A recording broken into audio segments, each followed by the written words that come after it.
Hello, everyone. Good to have you with us today. We are sharing life stories on Life Stories Worldwide live on social media. We bring you stories from all over the world and they go out all over the world. We bring you stories of struggles, challenges, uh, joy, happiness, fulfillment, all types of stories. They can be watched time and time again on our YouTube channel. And if you go to our website, lifestoriesworldwide.com, you'll find lots of resources, such as our Bible app, which you can download from Android or Apple. And you can also get a free Bible app from the Gideons, which will help you in your own personal study. If you want any help, you can telephone us on our hotline, +44 794 355 0287, or go to our website if you need further information. Our life story today comes from the UK, from Blackpool on the northwest coast, where we have Peter B. Cunningham, who's going to share his story today. We welcome especially those who are watching in Ukraine and also those who are listening from Torch Trust. We know you are going to be blessed by this story that you hear today, as Peter shares his story of struggles and challenges which ended in a tremendous fulfillment. So I'm going to hand over to you now, Peter, to share your story. Thank you. Thank you, Alan. So I said, my name's Peter Cunningham, and I was from Blackpool in Lancashire in the UK.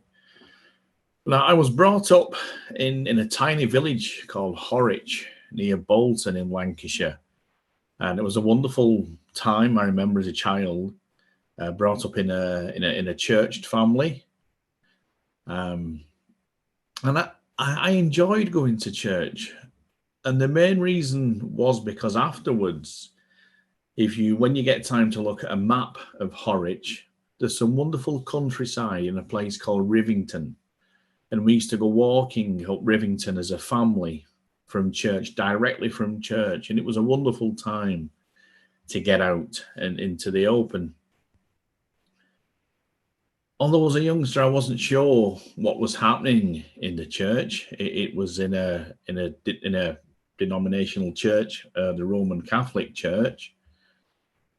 So I'd have to say, all my life, I've always known of God. Didn't know him, but knew of him. And there's a massive difference there. But in my childhood, I don't remember being a very close-knit family, in that my dad in particular worked very long hours. But I always remember the walks in Rivington, and they're very fond memories. School was difficult. I'm going to jump a little bit into school. Secondary school in particular, I found very hard because I didn't fit in with anybody, and I didn't really understand why that was. I just didn't fit in. As a teenager, I was into heavy metal music. I had the long hair, not that you'd notice now, but I had the long hair. I used to wear the tight jeans, a leather jacket, and everything, the whole 9 yards. Of course, nobody else in school dressed like me. They were what you would call the cool kids. I certainly wasn't cool at all. And that drove me into my own little world, really. And something I discovered quite early on in school, in secondary school, was, if you may remember yourselves at school, they used to take a register in the morning, and then they used to take a register after lunch. But they never did one at the end of school.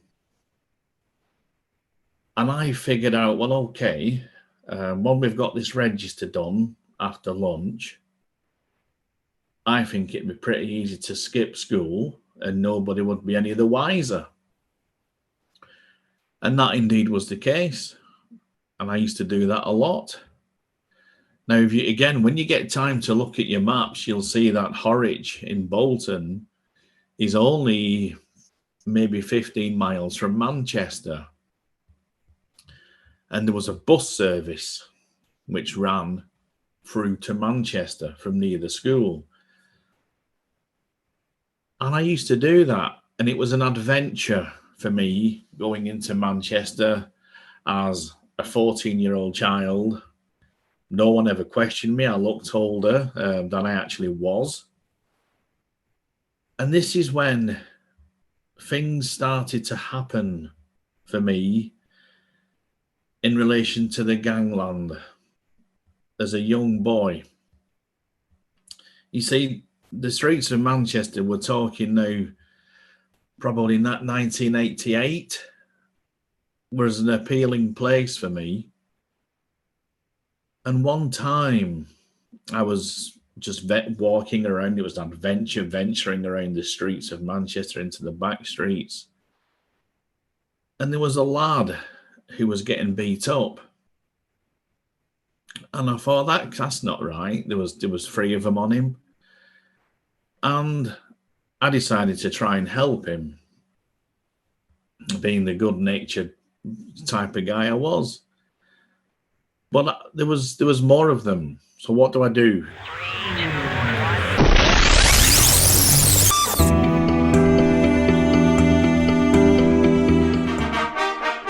He's coming.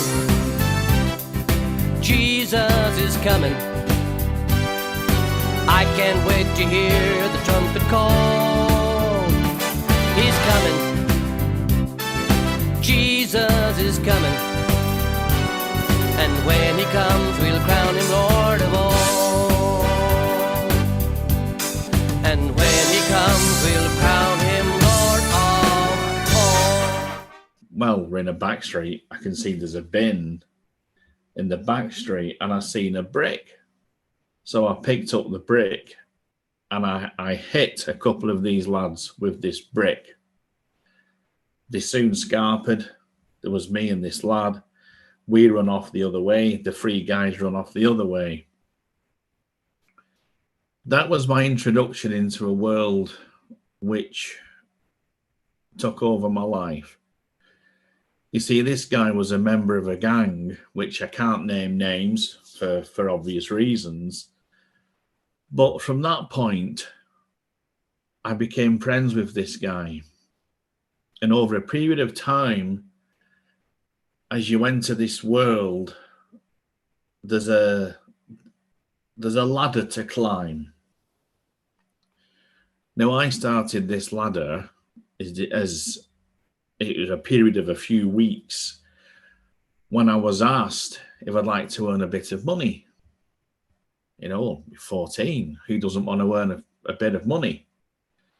So I became what they call a spotter. For anybody who's been involved in drugs and violence, a spotter is somebody who watches for the law, watches for the police. And when they come, there's a sign, a shout, a whistle, whichever, and everybody else disperses. So I did this for a while. And it come to the point where I became a trusted member of this family, and I was let into their world, which was completely different to the world I was in previous. This world was a dangerous world, and to think of it now, still how I got through it, this world with this family was very violent. It wasn't just the drugs that was being sold. There was also other areas like debt collection, not legal loans, if you will, an enforcer, they call it in that world. Because I had this reputation where if I said I was going to do something, it wasn't words. And there's many things that I've done which I'm not proud of. So please don't take any of this as a boast. It is not boastful. It's the world, how you can get suckered in. And it still happens to this day with children, younger people who can think they can earn some money and gain a reputation. I got into the world where I became an enforcer. It took after a few years. Now, in the enforcement game, it's usually shark loans and stuff like that, which means, borrowing money from somebody who's got money, you don't pay it back. Guess what? Someone's going to come round to your house and we will get this money back somehow in whichever means necessary. And I got a reputation, as I say, because I used to have a policy where whoever answered the door, irrelevant of who it was, the first person who answered that door got hit. And there was a few occasions where you can imagine, well, look at your own household. Who could answer that door? And then they're facing four guys who are basically going to enter your house and take whatever they can to sell because you owe money for drugs. And I'm not proud of some of the instances that happened. It's not boastful. It's just the world I was in. And because of the reputation you build up, you're expected to carry out this act. Now, as time went on doing that, the trust in that world also, you earn the trust, you become the character. Nobody knows your name. Nobody knew my real name. You choose a name and that becomes your name. So now when I share testimony, wherever I go, I have to be very careful with what I say, because even now, all these years later, things do come back to give you a bite, to give you a nibble. So I have to be very careful. But this family was a massive family in the Manchester area. We were involved in things, not just drugs, like I say. And again, it pains me to say it now, but there's the things I've done is difficult to say, so I'm just going to say it as it is. So please don't be offended. I know if you're a Christian, you're not going to judge, because I'm not that person now. I've broken limbs.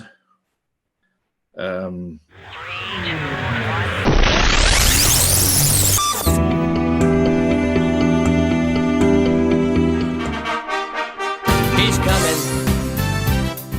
Jesus is. Life Stories.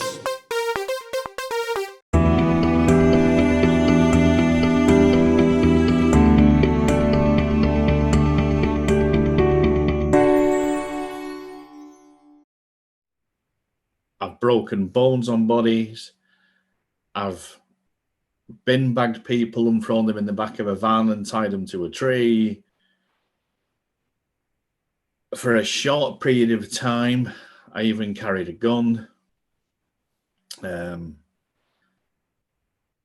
Some of the things Hollywood couldn't even write of what we did. And as I say, I'm not proud of any of them. One story, which is always at the front of my mind, is there was a guy who was trying to deal drugs on one of our patches. And I was carrying this firearm for a while. And I was told to scare him. He was told, we don't want this guy. Go away, sort him out. So I watched this guy for a while. And I held the gun to his head. and he wet himself. You know, that's not nice. But that was the world I was in. And these things need to be shared, because without getting into the preaching side of things, we know there's people out there who may think they are not good enough for the Lord. Well, listen, you are. Carry on listening. You are good enough. During this time, because of my love for heavy metal music, and I'd always known of God, I decided in my wisdom at the time to have a chat with Satan. Because I thought, well, if there's, I knew there's God, there must be Satan. We know there's both. There must be both. Well, I want to hear both sides. I want to find out what the truth is. So in between doing all the stuff in Manchester, I started reading up and studying the occult matters of the occult. And it reached the point where on my bedroom floor at home, under the carpet, I'd drawn a pentagram, and I used to put candles in it, and I used to sit in it.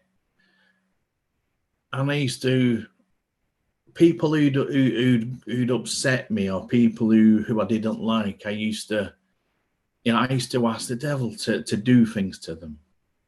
I used to like do so, I don't know, just putting hexes on them, I suppose. That's the phrase you would use.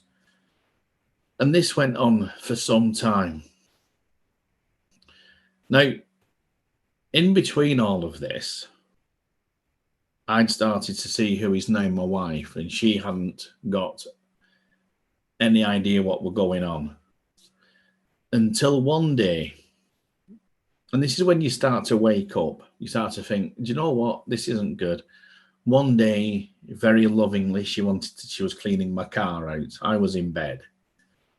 And she found quite a substantial amount of heroin and the gun. Of course, it didn't go down too well. So I decided to explain to her the world that I'd been in for quite a few years. I mean, at this point, I would have been 22 years of age. So you got to think I'd been doing this for 6 years now. And I told her everything. And she wasn't happy. She sort of understood. She understood where the money was coming from now, considering I was in a dead-end job at the time, minimum wage. Yet I always had plenty of money. And what happened after this, when she discovered everything, put things into perspective again. It's a next level. My mum was diagnosed with cancer. And I didn't really know how to feel. I felt pain, I felt hurt, but I couldn't handle it. And my life got a little bit worse. I started drinking a bit more. The violence became worse.